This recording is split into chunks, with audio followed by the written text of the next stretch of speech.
नमस्कार, देख रहे हैं आप महाखबर और मैं हूं अनीदा सैफी आपके साथ। उत्तर प्रदेश बेहाल है तो क्या वाकई विपक्ष तैयार है? इसी मुद्दे पर आगे बातचीत करने के लिए आज जुड़ गए हैं हमारे साथ समाजवादी पार्टी की युवा इकाई के राष्ट्रीय सचिव श्रवण कुमार त्यागी।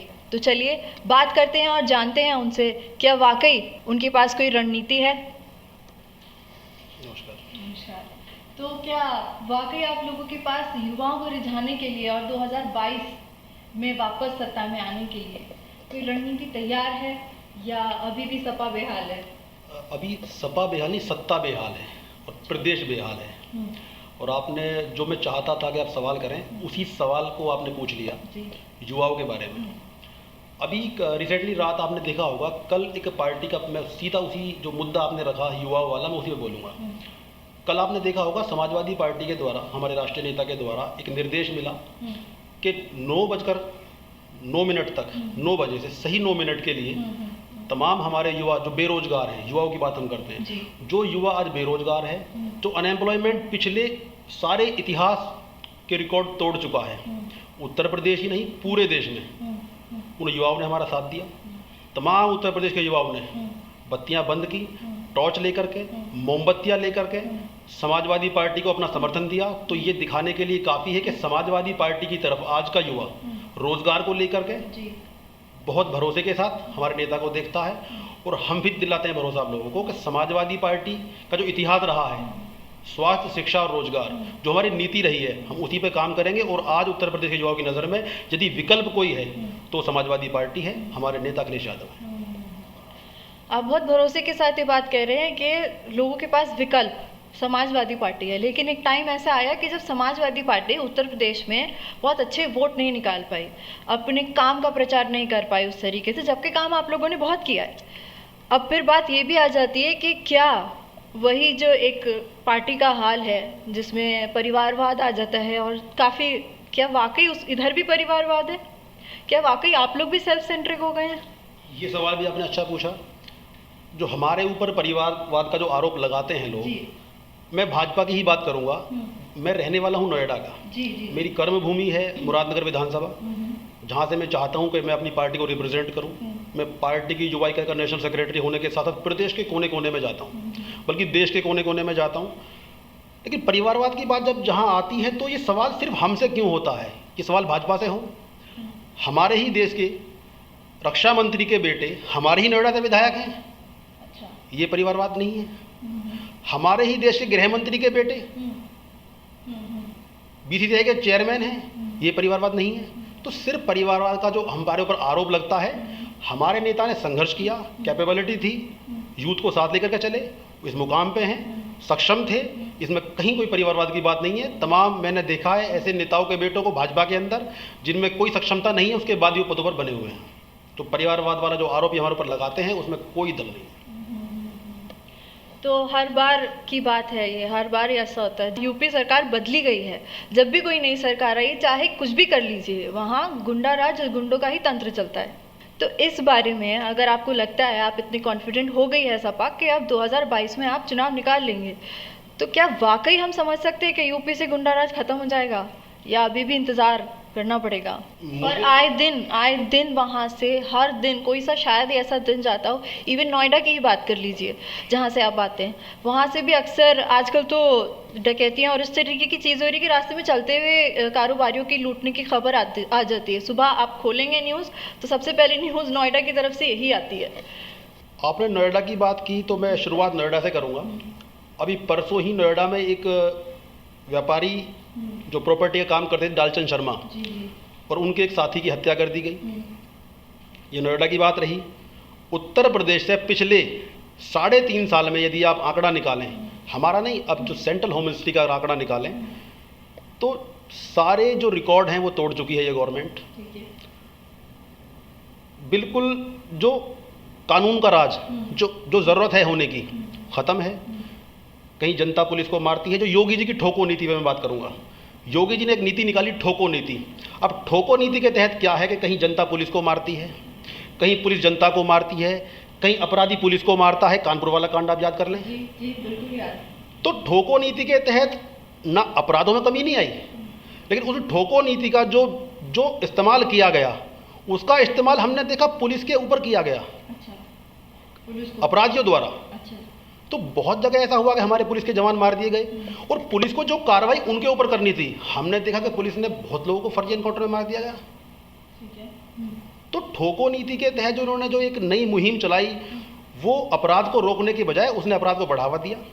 और जब आप बात करते हैं अपराध की, कानून व्यवस्था की, आप खुद एक महिला हैं, जी, आप खुद समझ सकती हैं कि महिलाओं के साथ जो अपराध, छोटी बच्चियों के साथ जो अपराध, मुझे कहने में शर्म है कि 6 साल की बच्ची के साथ तो नृशंस जी, जो हत्या की गई, जो बलात्कार किया गया, मैं शब्दों में बयान नहीं कर सकता। मैं खुद 2 बेटियों का पिता हूँ, मेरी खुद 2 छोटी छोटी बेटियाँ हैं, जिसकी 6 साल की बच्ची के साथ जघन्य अपराध हो, बलात्कार हो, उसकी हत्या कर दी जाए प्रदेश के कोने कोने से।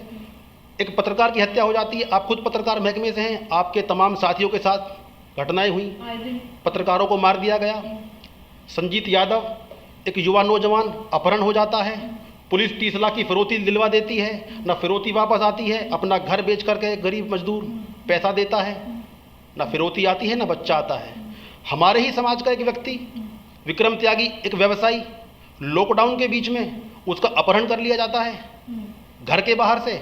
जब दावा करते हैं योगी जी कि पुलिस चप्पे चप्पे पर तैनात है लॉकडाउन के बीच, तो एक व्यक्ति अपहरण होता है उसका गाजियाबाद जैसे शहर से, वो मुजफ्फरनगर में उसकी गाड़ी मिलती है, और 3 महीना गुजर जाने के बाद विक्रम त्यागी व्यवसाय का पता नहीं चलता।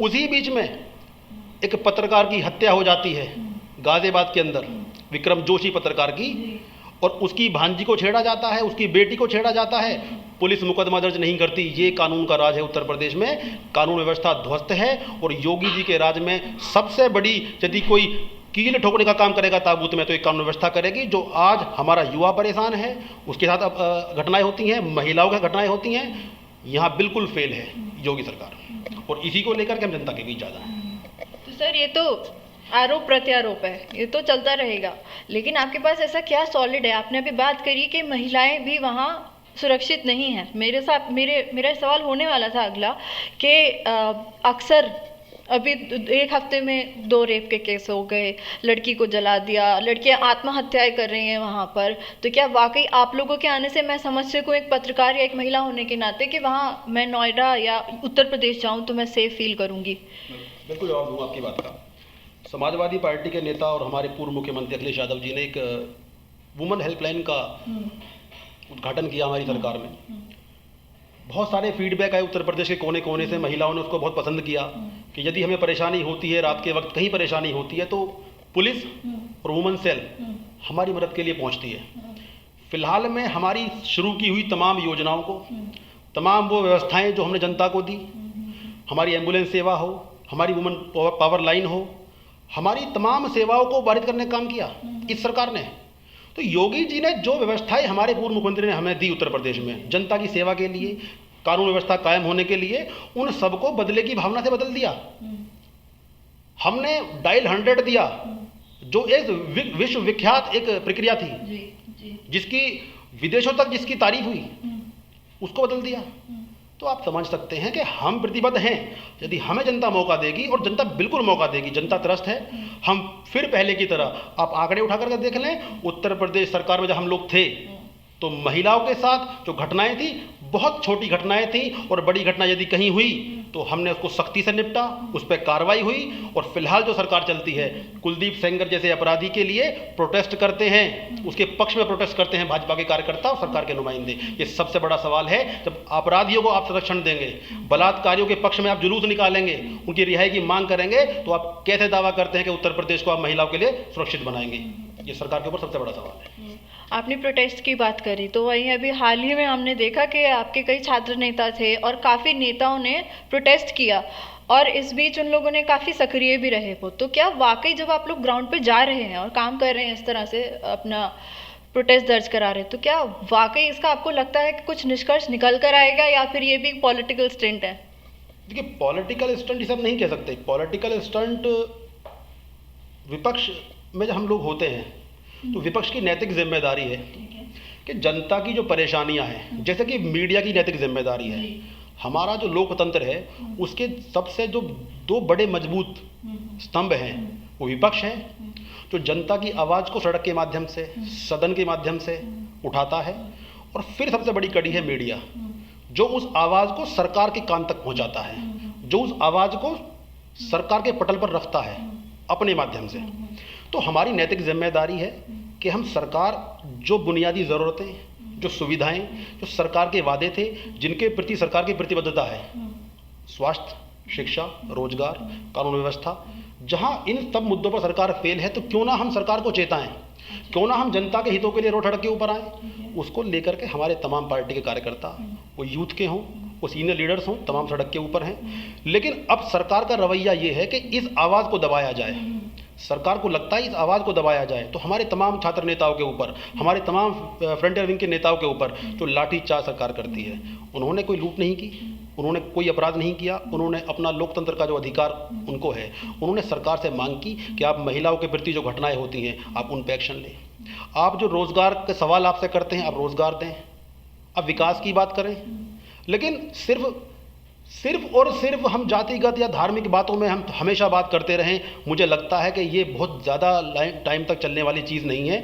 सबसे ज़्यादा अगर ज़रूरत है आज के टाइम में, आप खुद युवा हैं, तमाम हमारे साथी युवा हैं, हम खुद युवा हैं, सबसे जो बेसिक चीज़ है शिक्षा पे काम हो, स्वास्थ्य पे काम हो, रोज़गार पे काम हो, और सबसे बड़ी चीज़ है तब ये चीज़ें पटल पे आएंगी कि कानून व्यवस्था पे काम हो, कि घर से मेरी बहन, मेरी बेटी, हमारी कोई महिला सड़क पे निकले तो उसको ये एहसास हो कि मैं सुरक्षित हूँ, मैं अपने काम पे जाऊँगी, मैं सुरक्षित वहाँ पहुँच जाऊँगी, वहाँ से निकलूँगी, मैं रात को अपने घर सुरक्षित पहुँच जाऊँगी। तो कहीं ना कहीं ये डर की भावना जो आज उत्तर प्रदेश में व्याप्त है महिलाओं के अंदर, उसको निकालना पड़ेगा। और उसके लिए हम लोग सड़क के ऊपर हैं और हम बेहतर विकल्प देंगे जनता को। हमने पहले भी दिया है, हम फिर देंगे। आपने जाति और विपक्ष की बात करी है, तो जाति से मैं जैसे कहूँ तो अभी एक जाति विशेष के अगेंस्ट अपराध बढ़ गए हैं। और वहीं योगी जी ने ये भी कहा है कि हम जितने भी ब्राह्मण समाज के लोग हैं उनके पास जितने भी हथियार हैं उनकी गिनती करवाना शुरू करेंगे। और उनके खिलाफ भी अपराध बढ़ गया है काफ़ी ज़्यादा। आए दिन हेडलाइंस ही यही होती हैं कि ब्राह्मण समाज के लोगों पर अत्याचार बढ़ता जा रहा है। दूसरा सवाल भी मैं इसी में ऐड कर देती हूँ, आपने विपक्ष की बात भी कही, तो विपक्ष तो फिलहाल जो है वो सपा हो गई, कांग्रेस हो गई, और आम आदमी पार्टी भी वहाँ विपक्ष बन के क्या वाकई उभर रही है।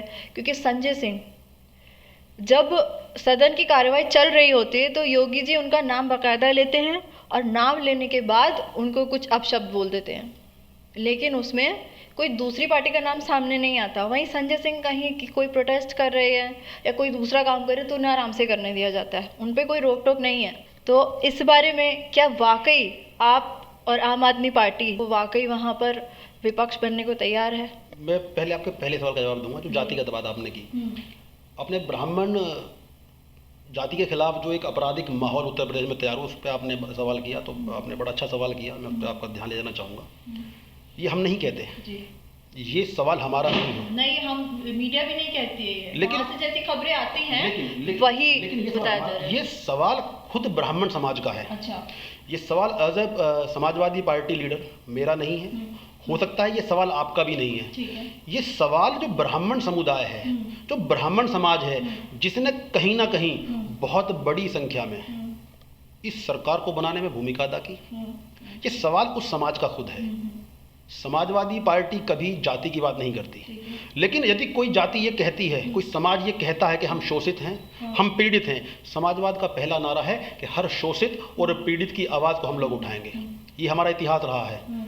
तो जब हमें लगा कि ब्राह्मण समाज की तरफ से आवाज़ आती है कि हम शोषित हैं, हम पीड़ित हैं, हमारी हत्याएं होती हैं, हमारी बहन बेटियों को छेड़ा जाता है, हमारे साथ घटनाएं होती हैं, झूठे मुकदमों में हमको फंसाया जाता है, तो ये हमारी नैतिक जिम्मेदारी है विपक्ष में होने के नाते। और चूंकि हमारा ये इतिहास रहा है, हमारी आइडियोलॉजी है कि शोषित और पीड़ित के साथ हम खड़े होंगे, तो हम ब्राह्मण समाज के साथ यदि अपराध होता है, उनकी बच्चियों के साथ घटनाएं होती हैं, उनके युवाओं की हत्याएं होती हैं, तो हम बिल्कुल उनके पक्ष में आवाज़ उठाएंगे। और ब्राह्मण समाज से हमारा कोई नया लगाव नहीं है। अच्छा।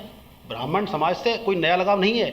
जनेश्वर मिश्रा जी को आप याद कर लें, हमारे बहुत बड़े बड़े नेता, रेवती रमन सिंह जी हैं, हमारे बहुत बड़े बड़े नेता ब्राह्मण समाज के चेहरे हमारी पार्टी में रहे हैं। और कहीं ना कहीं पार्टी में किसी में भी कोई काम कर सकता है, लेकिन व्यक्ति अपने समाज से जुड़ा होता है। मैं खुद ब्राह्मण हूँ और मैं खुद देखता हूँ कि मेरे समाज का जो शोषण आज है, मैंने आपको गाजियाबाद का उदाहरण दिया, विक्रम त्यागी का अपहरण 3 महीने से, विक्रम जोशी की हत्या, हमारे पूर्व विधायक की हत्या, तो ये तमाम सवाल हैं, ये ब्राह्मण समाज का सवाल है और हम उस सवाल को लेकर के ब्राह्मण समाज के साथ खड़े हैं, उनकी आवाज़ में आवाज़ मिलाते हैं। और सिर्फ ब्राह्मण समाज ही नहीं, दलित समाज के साथ भी हम लोग खड़े हैं। जो दलितों के साथ में शोषण होता है, कई जगह आपने देखा न्यूज़ के माध्यम से जिंदा जला दिया गया, उनके घरों को जला दिया गया।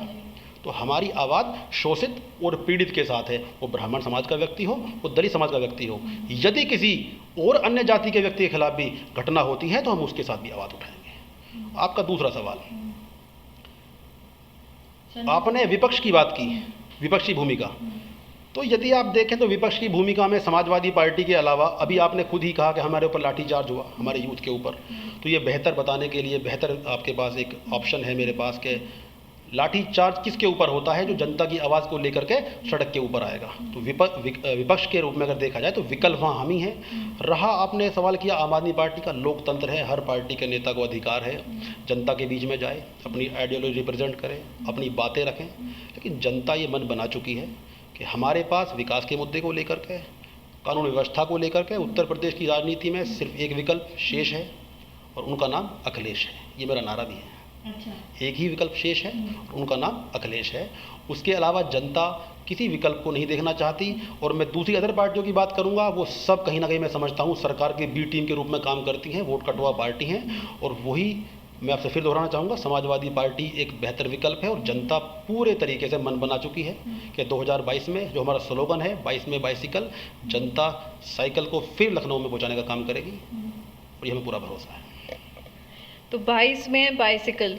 अभी बात की जाए राजीव राय जो आपके राष्ट्रीय प्रवक्ता, तो हमने देखा आपने उनको उनके जन्मदिन पर काफ़ी बधाई दी और आपने मास्क वगैरह भी बांटे। तो वो ऐसे इंसान हैं कि अक्सर मदद का हाथ वो आगे बढ़ा देते हैं, अक्सर लोगों की मदद करने के लिए राजीव राय जाने जाते हैं।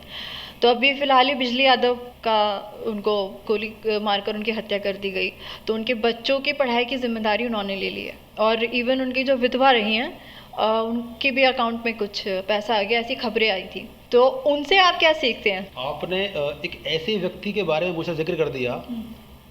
राजनीति में आपके लिए एक व्यक्ति आदर्श होता है। आप सामाजिक जीवन में हो वहाँ भी आपके लिए एक आदर्श होता है, आप पारिवारिक जीवन में हो वहाँ भी आपके लिए एक आदर्श होता है। तो आपने जो राजीव राय जी का, वो मेरे बड़े भाई हैं, जो नाम लिया है, तो वो मेरे लिए मेरे आदर्श हैं। समाजवादी पार्टी के बारे में आप कहें तो भी, सामाजिक काम के बारे में आप कहें तो भी, जन सेवा के बारे में आप कहें तो भी, मैं उनके हर कदम से सीखता हूँ। उनके जन्मदिन की बात आपने की, उनका बर्थडे था। तमाम नेताओं के जन्मदिन होते हैं, लोग बड़े बड़े केक काटते हैं, बड़े बड़े गिफ्ट देते हैं, तोहफे देते हैं, लेकिन हम वो तोहफा दें जो उस व्यक्ति को पसंद हो। और जहाँ तक राजीव भैया जी की बात है, हमारे नेता की बात है, वो पसंद करते हैं कि किस तरीके से जो सबसे पिछड़ा व्यक्ति है, किस तरीके से जो सबसे ज़्यादा ज़रूरतमंद व्यक्ति है उसकी मदद की जाए।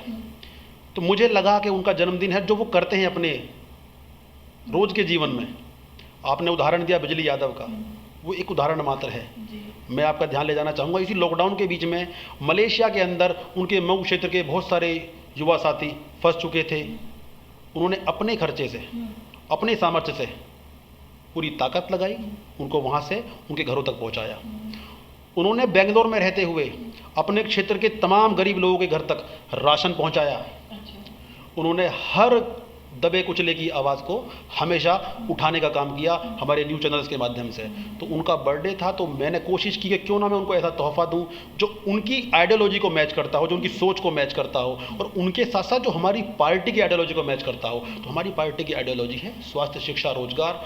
मैंने चिन्हित किया कुछ अनाथ बच्चों को, कुछ गरीब बच्चों को, उनको जो स्टेशनरी, जो बुक्स वगैरह मैं दे सकता था, अपने नेता के द्वारा एक मैसेज दे सकता था शिक्षा को लेकर के, स्वास्थ्य को लेकर के, वो तमाम कोशिश मैंने की। और मैं आगे भी सिर्फ मेरे नेता का बर्थडे ही नहीं, मेरी पार्टी की भी आइडियोलॉजी है। और मैं अब मेरे नेता से भी सीखता हूँ, मैं राजीव भैया से भी सीखता हूँ, और इन चीज़ों में मैं हमेशा जनता के बीच में रहूँगा।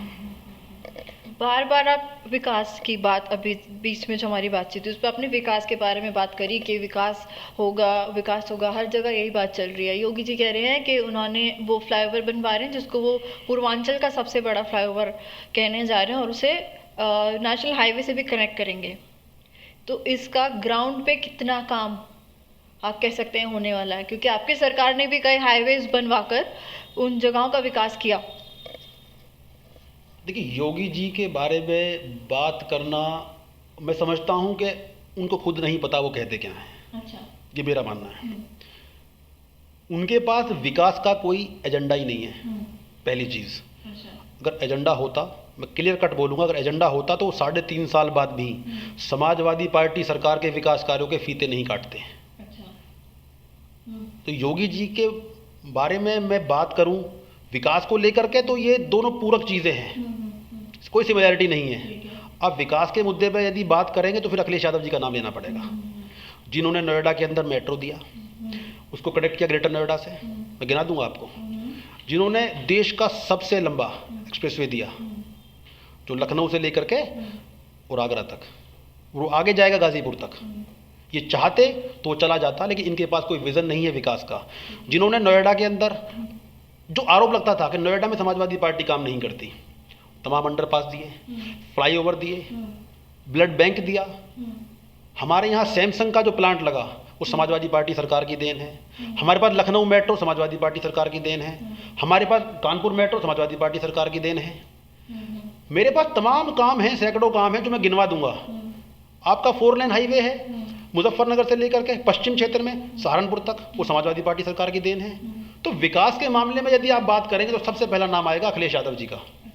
योगी जी को आप कहीं से कहीं तक भी विकास के नाम पे कनेक्ट नहीं कर सकते। और मैं समझता हूं कि उसी विकास को यदि देखा जाए तो समाजवादी पार्टी की सरकार को जनता फिर से चुनेगी। और अखिलेश यादव जी के जो काम हैं, जिनके फीते काट करके सरकार ने कोशिश की वाहवाही लूटने की, लेकिन जनता को पता था कि ये काम समाजवादी पार्टी सरकार का है, ये काम अखिलेश यादव का है, तो जनता खुद फैसला लेगी। जिस तरह से सपा मुखर होकर बोलती है कि हम विपक्ष हैं और हम 2022 का चुनाव जीत जाएंगे, तो वहीं कांग्रेस के भी काफ़ी तीखे तेवर देखने को मिल रहे हैं फिलहाल योगी सरकार को देख के। तो क्या हम ऐसा अनुमान लगा सकते हैं कि 2022 में कोई गठबंधन वाली सरकार आए? देखिए, हमारे नेता का जो कहना है, मैं अपने नेता के वर्ड्स आपको बताऊंगा। हमारे नेता का जो कहना है, हम 2022 के लिए किसी से कोई गठबंधन नहीं करेंगे। ये मेरे नेता का कहना है। अच्छा। मैं अपने नेता के वर्ड्स मैं यहाँ बोलता हूँ और मैं भरोसा करता हूँ जनता के ऊपर, अपने पार्टी वर्कर्स के ऊपर, तमाम साथियों के ऊपर कि हम जनता के बीच जाएंगे अपने काम को लेकर के, अपनी आइडियोलॉजी को लेकर के, जो विकास हम लोगों ने किया हम उसको लेकर के जाएंगे। और हमें भरोसा है कि जनता एक बहुत बड़े बहुमत की सरकार बना के 2022 में देगी और अखिलेश यादव उत्तर प्रदेश के मुख्यमंत्री होंगे। हमारा गठबंधन का कोई प्लान किसी पार्टी के साथ नहीं है, ये मेरे नेता का कहना है और मैं अपने नेता को फॉलो करता हूं। और मेरा खुद का ये मानना है कि हमें जनता के बीच में अकेले जाने की ज़रूरत है। जब हम सरकार में थे हम अकेले थे, अकेले गए और हम 2022 के लिए अकेले सरकार बनाने की तरफ कदम बढ़ाएंगे। रणनीति पे बात हो रही थी, तो 2022 की रणनीति क्या होने वाली है अखिलेश सरकार, और क्या ऐसी योजनाएं लेकर आने वाली है जिससे आप युवाओं को प्रभावित कर सकें और वहां से वोट बटोर सकें? मुझे ये सवाल फिर आपका बहुत अच्छा लगा। जब युवाओं की बात होती है तो कहीं ना कहीं मुझे बेहतर खुशी होती है, क्योंकि मैं खुद एक युवा हूँ, आप युवा हैं, हमारे तमाम साथी, और देश का प्रदेश का जो सबसे ज़्यादा जो संख्या में वोटर है वो युवा है। और फिलहाल की जो परिस्थितियाँ हैं उसमें सबसे ज़्यादा जो शोषित है वो हमारा युवा है। उसमें सबसे बड़ा फैक्टर है रोज़गार को लेकर के। एक गरीब घर का बेटा, उसका जो फादर है, उसका जो पिता है, वो लोन लेता है, अपनी ज़मीनें गिरवी रखता है, अपने सामर्थ्य से झंझ उठाता है, उस बच्चे को पढ़ाता है, उसे बीटेक कराता है, अनेक तरह के कोर्स कराता है। वो बेटा जब पढ़ लिख लेता है तो उस बाप की उम्मीद होती है कि कल जाकर के रोज़गार पे लगेगा और घर में संसाधन आएंगे, घर चलेगा। फिलहाल की जो स्थिति है, नौकरियां मिलना तो दूर, करोड़ों की संख्या में नौकरियां जा चुकी हैं, करोड़ों की संख्या में। आपने विकास की बात की, विकास की बात मैंने आपको जवाब दिया, मैं दे चुका। तो युवाओं को रिझाने की ज़रूरत ही नहीं है। रिझाना वहाँ होता है जहाँ कोई लालच देना हो। रिझाने का कोई टॉपिक हमारे पास नहीं है, ना हम रिझाने वाली पार्टी हैं। रिझाने का काम भाजपा करती है, क्योंकि रिझाने के लिए झूठ बोलना पड़ता है, जुमले बताने पड़ते हैं कि हम 2 करोड़ रोजगार साल के देंगे। वास्तविकता आप लोगों के सामने है। हमारे पास विजन है, हमारे पास सोच है, हमारे पास सोच है। हमने महिलाओं को, हमने बेटियों को कन्या विद्याधन दिया, हमने तमाम अपने युवा साथियों को, वो महिलाएं बेटियां हों, हमारे युवा साथी हों, उन्हें लैपटॉप दिया, हमने युवाओं को बेरोजगारी भत्ता दिया, हमने सैमसंग जैसा प्लांट नोएडा में लगाया, हमने मेट्रो का जो काम किया वहाँ तमाम युवाओं को रोजगार मिला। तो हमारे पास विजन है, हमारे पास काम है, तो रिझाने की ज़रूरत ही नहीं है हमें, हम रिझाएंगे नहीं। युवा समझता है कि अखिलेश यादव की सोच विकास की है, तो विकास की तरफ हम चलेंगे तो रोजगार के साधन भी बनेंगे, हमने बनाए भी हैं, और तमाम तरह की सुविधाएं उत्तर प्रदेश की जनता को हमारी पार्टी देगी, हमारी सरकार देगी, और हमने ये करके दिखाया है, ये इतिहास गवाह है। तो चलते चलते महाखबर के ऑडियंस के लिए आप कुछ कहना चाहेंगे, क्योंकि यहाँ भी आपको युवा ही देख रहे हैं। हाँ, मैं महाखबर के ऑडियंस से ये कहना चाहूँगा कि तमाम जो हमारे देश का युवा, सिर्फ युवा ही नहीं, तमाम वो साथी जो अपना एक बेहतर भविष्य चाहते हों, युवाओं के घर में जो उनके बुजुर्ग लोग हैं, जो देश की आवाम का एक बेहतर भविष्य चाहते हों, अपने बच्चों के लिए रोज़गार चाहते हों, अपनी बेटियों के लिए सुरक्षा चाहते हों, वो कम से कम ये चिंतन करें, ये मनन करें कि वर्तमान परिस्थिति में क्या उनकी बेटियां सुरक्षित हैं। जो आए दिन घटनाएं होती हैं बलात्कार की, जो आए दिन घटनाएं होती हैं छेड़खानी की, जो आए दिन घटनाएं होती हैं हमारे साथियों अपहरण की, जो आए दिन घटनाएं होती हैं लूट की, यहाँ तक कि हमारे पत्रकार साथी सुरक्षित नहीं हैं। तमाम आपके पत्रकार साथियों की हत्या कर दी गई उत्तर प्रदेश में। तो सबसे बड़ा सवाल है कानून व्यवस्था का। मैं तमाम अपने व्यूअर्स को बोलूँगा जो आपके चैनल के माध्यम से, कि यदि आप बेहतर एक सरकार चुनेंगे तो आपका भविष्य बेहतर होगा। और आप 3.5 साल की सरकार में देख चुके हैं कि इस प्रदेश की स्थिति बद से बदतर करने का काम इस वर्तमान सरकार ने किया। जहां कानून व्यवस्था के नाम पे कुछ नहीं बचा, जनता, कहीं जनता मरती है, कहीं पुलिस मरती है, अपराधियों का बोलबाला है, और सरकार के संरक्षण में तमाम अपराधी पनपते हैं। उसके बहुत सारे प्रमाण आपको देखने को मिलेंगे। तो आप अखिलेश यादव जी के नेतृत्व में विकास की डोर को संभालें और 2022 में समाजवादी पार्टी के साथ खड़े हों, और समाजवादी पार्टी आपके भविष्य के लिए आपको एक बेहतर विकल्प देगी, और आपके भविष्य में आपको स्वास्थ्य, शिक्षा और रोजगार, जो हमारी नीति है, हमारी सोच, हमारी आइडियोलॉजी है, आपके साथ हम लोग काम करेंगे। महाखबर के साथ जुड़ने के लिए बहुत बहुत धन्यवाद।